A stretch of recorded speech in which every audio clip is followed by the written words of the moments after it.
How's it going, everyone? It's Sam. Today I want to talk to you about why you're being lied to in cryptocurrency right now and something to watch out for. So right now we're seeing massive dips in the cryptocurrency market. I mean, massive for some newer investors who haven't been used to seeing 10% dips in a day. We're seeing it in the overall stock market too. And this is all related to one specific thing in my opinion. So we have Bitcoin falling about 8% on the 24-hour. We have Ethereum 10% down, Cardano 10% down, BNB 10% down. And then we have some other cryptos that are down a little bit more significantly. As we know, the top cryptocurrencies in market cap usually fall a little bit less than some of the ones that are further down. Now, what is happening right now? Well, we have Evergrand, and I'm sure that you've seen videos about this here today, or you've heard the name. Basically, a huge Chinese developer is defaulting on some of its payments. A lot of people think that they're going to go bankrupt, or they think the government is going to have to bail them out. And there's a lot of fear around this. And this is causing sell-offs in the equities market and in the crypto market. It's causing people to think property prices are going to go and decline also, maybe throughout the world, at least in China. And this is causing a broad ripple effect in cryptocurrency. Now, I want to talk to you today about what you have to pay attention to right now, because there are a couple things that are happening. They're going to lose people tons of money because they're going to fall into the fear. Now, I want to point this out because there is some manipulation going on. If you guys don't mind, hit the like button. I really do appreciate that. It helps out the channel. Also hit subscribe. If you guys want, you can check out the links underneath the video to BlockFi and to Voyager. Both of those give you an interest rate on your cryptocurrency, so definitely check that out. They pay every single month. Now let's get into it here though. So Evergrand is causing a lot of fear. Obviously, that is what is actually driving the market right now. If you look in the stock market, it seems like every single stock is pretty much down here today. Now, the fear is that people will not be able to get their money back from the investments that they made in Evergrand, or the banks won't be able to get their money back because they have $300 billion in debt. That's a huge amount. And what happened is they do not have enough money to make repayments, to finish construction. So they are actually going out and saying, hey, we want to repay some of our debts with our properties, right? We have so many properties that we're developing. We want to give you apartments or homes or leased rental space, workspaces.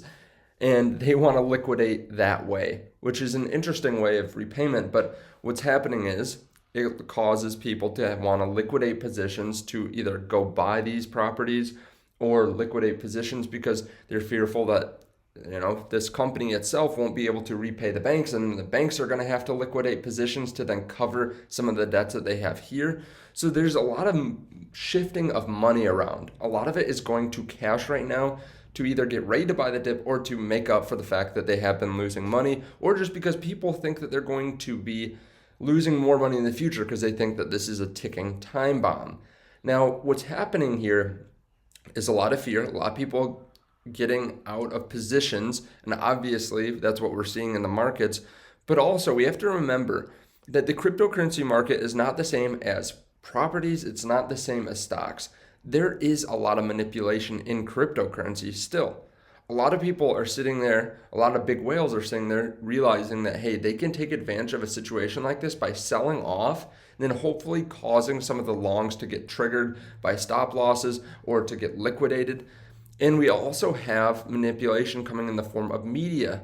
JP Morgan strategist estimates Ether's fair value at $1,500 amid competition from Ethereum killers. So they came out with this article just 6 hours ago, right when everything was happening with Evergrand and where a lot of fear was starting to set in. That's where a lot of people were making videos on YouTube about Evergrand. And they said that they think that because of the Ethereum killers, that Ethereum is overvalued by 55%. So they looked at network activity. They looked at what this is actually able to do in comparison to some of the Ethereum killers. What's interesting is they said this right at the time that everyone's fearful in the market. We've seen this in the past where Bitcoin is in a bear market and a lot of different banks come out with news saying that it's overvalued. So why do I think that this is manipulation besides just the timing? Well, just a few months ago, JP Morgan Chase said that Ethereum staking was a fast-growing revenue opportunity. They have their eyes on ETH 2.0 and what it means for the crypto industry. They said that they thought that this could be a $40 billion a year industry. The staking opportunity is huge, and they are excited about it essentially to give to some of their retail clients.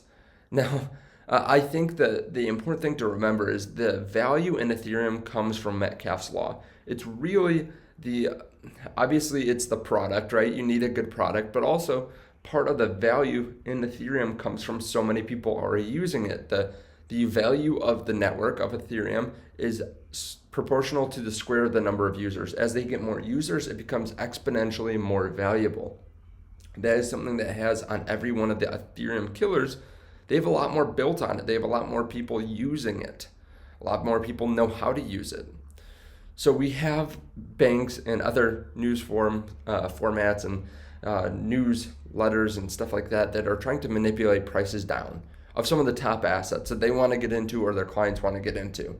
It's obvious this has happened before. We've talked about it many times here on the channel. We also have countries that are pushing down the price most likely with a little extra fear. President of Turkey announces war against cryptocurrencies. So he is giving a war against cryptocurrencies. He definitely doesn't have a problem with the spread of digital assets. He said that they would not give crypto priority, but instead Turkey would carry on its own money, which he believes is part of the national identity. What's funny is their national identity is huge amounts of inflation. This is over the last 50 years or so. This is the inflation rate going all the way up to 138%. Some years 50%, a lot of the years 60%. And then it's been really at its best the last few years, and it's been around 10 to 20%. So they are going to try to push CBDCs, central bank digital currencies. We saw this on Nigeria recently too. They are banning cryptocurrencies essentially, and they want their own central bank digital currency, which is pegged to their own dollar. It's kind of BS, right? They're not doing their people any good by doing this, in my opinion. Now, is it better than not having it? Sure, but is it better than allowing them to trade cryptocurrencies like Bitcoin, Ethereum, all these? I don't think it's as good as that. Those, I think, are needed by these people to stop the inflation and to stop losing money.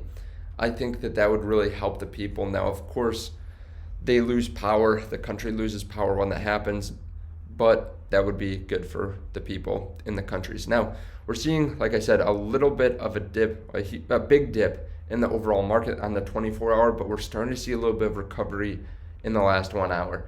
I bought a little bit of crypto today. I just put less than 1% of my portfolio that was in cash into the market. And I bought Ethereum, Bitcoin, Cardano, VeChain, and Polkadot. So just some big cryptocurrencies that I'm putting some money into. I definitely think that this is a little bit of an opportunity, but I'm not going all in. I think that there's more potential pain in the future. I'm not banking on that, which is why I'm buying a little bit more, but I think it's definitely possible. Now, let me know your opinion on this down below in the comments. I'm really interested to hear what you guys think about this. Did you buy some of the dip today in the stock market or the crypto market? Thank you guys so much for watching. I appreciate it, and I will see you in the next video.